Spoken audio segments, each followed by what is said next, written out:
Alden, you mentioned kanina yung pagiging gamer.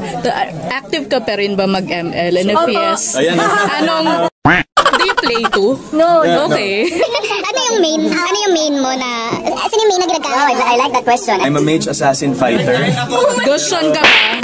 Yes, I'm a Goshen main. Now, before kasi I was a Kagura and I do Leo more sometimes. Tapos, ganun ang ano ko. I'm sa 5-man team, ako yung most important. Kasi siya yung tank. So yes, I'm a hardcore Mobile Legends gamer. Sa tingin mo ba okay lang ang mage party? Mage party? Oo. Masakit sila in the late game, pero medyo malambot sila kapag merong talagang malalalang hitter and fighters. Pero okay lang. Try nga natin mamaya, all mage. Naglalaro ka, tita? Yeah. Wow! May mga terms eh. Yeah. Mark okay ko siya nasa 2K+.